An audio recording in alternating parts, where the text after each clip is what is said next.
It's Thursday, May 7th. Welcome to MarketFoolery. I'm Chris Hill. Joining me, the one and only Bill Barker. Good to see you. Good to be here. Earnings season just continues to roll along. We're going to talk about the delivery economy, the working from home economy. We're going to start with the war on cash. And at the moment, cash needs to call a timeout because cash is getting its butt kicked. Square and PayPal both out with first quarter reports, both stocks up more than 10%. And it seems like this was less about the results that Square and PayPal delivered in the first quarter and more about the way everyone is thinking about non-cash payment businesses. Yeah, I think that's fair. They're interesting reports, and this is not maybe certainly not only them, but Lyft, for instance, I think, or PayPal's report sort of breaks down results into the January-February period, and then the March period, and then the April period, and then the go-forward period. So when they talk about rapidly evolving business situations, and many other companies are in the same boat where there's a pretty happy story to tell according to the numbers for January, February, and then a big change in March, and then maybe a stabilization for these companies in April, and then just we don't know what's going to happen going forward. Right. And that's true of all businesses. They're pretty much, if there's one unifying thread through every one of these conference calls, regardless of the business, it's people saying, yeah, but we don't really know, which is totally understandable. But in the case of PayPal, I totally understand why they are eager to talk about the current quarter. It's like, yes, here's our first quarter report, but once we're done with this, let's talk about what's happening in Q2, because what we're seeing is pretty exciting stuff. Yeah, they're seeing, I think, a 250,000 new subscribers a day, something like that is the pace they're on right now. I think May 1st was the largest increase or the largest number of new users they've ever had. This is an acceleration of the future, really. You've covered it. You've thrown the war on cash name around it. People have been following it, and this accelerates what has been going on to cash and where it's going. And PayPal has been one of the principal beneficiaries of this, a little bit more so than Square over the last quarter, but they're both enjoying very nice days as stocks. Yeah, and I think Square is more reliant on small businesses in a way that PayPal isn't. I mean, just for anyone who's been to a small independent shop or a farmer's market or something like that, where you walk into a tent, you think about buying whatever they're selling, and they've got the little Square thing that you swipe right there. So I mean, that's probably putting a little bit of dent in their Q1 numbers, but I don't know. It's hard to imagine Square not succeeding over the next 5 to 10 years. Yeah, it's the little white square boxes where you swipe your credit card that you come to know and perhaps love, perhaps not love. I mean, I have discovered when I am operating with any sort of Square interaction that there's a new opportunity to tip somebody at the counter for something that in almost all other circumstances I don't find myself tipping for. This option to just, would you like to just go ahead and add, I don't know, 10, 15, 18, 20% onto that, which doesn't occur everywhere else, but it's just enough of a prod to guilt me into doing that often. So and you didn't give specific examples, but it sounds like you're talking about, hey, if I'm in a coffee shop, yeah, if I had some change or whatever, I'd throw that in the tip jar. If I go to an independent bookshop, I'm not necessarily looking to tip the person I'm buying the book from. No, and yet here is Square asking me whether I might consider that. So the little square devices aren't getting as much business in an era where people are not going into the little small shops, but the Cash App is doing good business for them, and competitor to Venmo, and all the money that you probably owe me, for instance, you can use either of those two methods. Oh, you don't owe me any money at the moment, do you? No, I'm like, what are you talking about? I don't owe you money. You weren't in that poker game the other week. That's I was Bill not Mann. in that poker game. Bill Mann owes me $20. Yeah, no, I did hear that you were the person walking away with the money. Yeah. Yeah, and now you don't even have to see Bill Mann. You can just like send him a message on Slack and just be like, "Hey man, Venmo me, give me my $20." Let's move on to the delivery economy and help me understand this, because we're going to get the first quarter results from Uber after the closing bell today, but we already got first quarter results from Lyft and Grubhub, and on the surface, it would appear as though Grubhub had the better first quarter results, and yet because they broke even and everyone was expecting Grubhub to report a loss, and Grubhub shares are down 10-12%.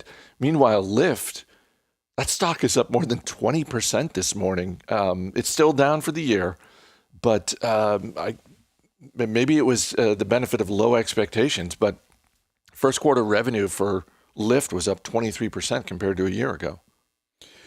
Yeah, well, there's a difference between a stock that is up 23% to get back to about half of the price it was a couple of months ago, and the stocks like PayPal and Square that are at, approaching all-time highs off of, perhaps, some of the earnings expectations, changed around their stories.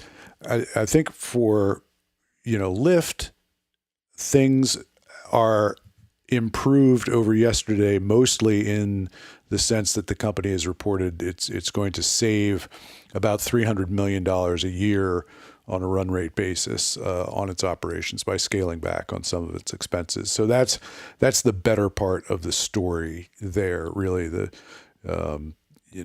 numbers declined, of course, precipitously in March and continue to be in April over where they were in January and February. But the company was showing pretty strong growth going into the beginning of this. For the whole quarter, 23% increased revenue for the quarter, and that's completely on the back of the strong first 2 months. Do you have any? It seems like every quarter when Home Depot comes out with their results, Lowe's comes out the next day, and it's almost always similar but not quite as good. I don't know if we have enough data because Uber and Lyft haven't been public companies nearly as long as Home Depot and Lowe's, but should we look at Uber reporting after the bell today and think, oh yeah, it'll probably be about what Lyft is doing? Absolutely. Yeah, and in part because Uber's already announced the massive layoffs that were announced yesterday, and that was, I can't remember exactly how many people it was, but it was massive in terms of the business. So I think that they'll be able to quantify what the savings from that are going to be. They obviously have found ridership way off right now, and they've got to find savings somewhere, and that usually comes at the cost of employees. So that is, I think, the reason that it's up today, aside from just the mimicking Lyft, is there's, I don't know that this would affect the stock price, but the announcement that it is taking an investment in Lime and getting rid of its scooter business, and I guess combining that with Lime's. You know what? I don't know about where you live, but where I live, yeah, we need some consolidation in the scooter business. There were just way too many of them, and it's like, yeah, no, these aren't all going to survive. So yeah, the sooner you all can get together and decide which brand is going to survive, the better we're all going to be. Yeah. I have not found myself using any of the scooters that are plentiful and available wherever you go around Alexandria. But also getting back to Grubhub, down 13% today. I think that the results today, you would have to have believed that if there were a time when Grubhub was going to have a great quarter, it would be the one just announced. So the fact that they weren't really able to translate additional orders into additional profitability and have said that they're nearly all of their profits in the coming quarter are going to be used to generate additional orders for their restaurant partners. Okay, being a good partner with the restaurants, which they have been accused of not being a great partner to restaurants in the past, may be good long term, but they're a company that you would think, well, they must be raking it in right now, and that's really not the case. Yeah, this is absolutely one of those times where it's, I think, completely fair for investors to look at a business and say, it's put up or shut up time. If Grubhub can't get it done at a time when there's a national pandemic and people are trapped inside their homes, I'm sorry. Yeah, it may be time to move on. And where, the Uber Eats is a legitimate competitor, as is DoorDash. But I think that will be one of the interesting things to get from this evening's call by Uber. They're going to see the ridership way, way, way down, but Uber Eats will make up some of those losses for the company. And as I say, the other thing that they'll be pointing to is the money that they have been able to save going forward with the unfortunate layoffs that are necessary. Let's wrap up with Peloton. Shares of Peloton up 15%, hitting an all-time high, although it's only been a public company since last September. So, but still, a good day for Peloton. Third quarter report, big, again, not surprising, big jump in sales, big jump in membership. Huge jump in sales. I think up 66%, something like that. And the subscription revenue is up more than that. And this is without one of their principal items really available for sale in most cases. That is, they're better known for the bikes, but they also sell what I would deem to be outrageously expensive treadmills. You might be able to comment better on that because you're the ultra marathoner here, and they sell treadmills which they can't install right now because they can't go into people's houses, and it takes a couple multiple repairmen to construct these things. But they're $4,300, and what do you think about that?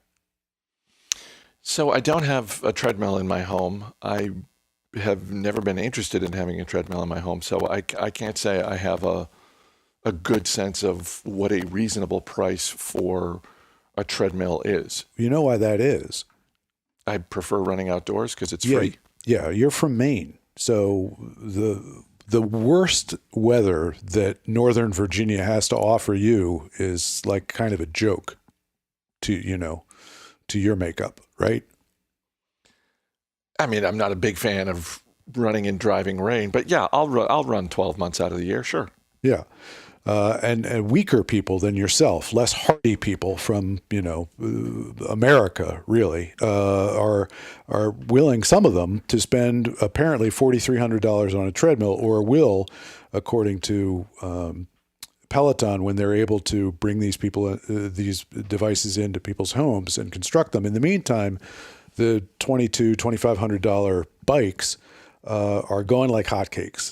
There's panic buying, apparently, according to, I think, the New York Times of these. And the New York Times readership probably intersects fairly well with Peloton's subscribers. So they've had the largest class in their history, 23,000 people in one class. And just all the numbers up and down look great. And at the moment, not that they want to rub it in, but nobody's really rubbing it in when they're having a very good quarter right now. They're couching their enthusiasm for results in more muted terms than that, but they're having the last laugh over everybody who was trying to dance upon their graves for their Christmas ads.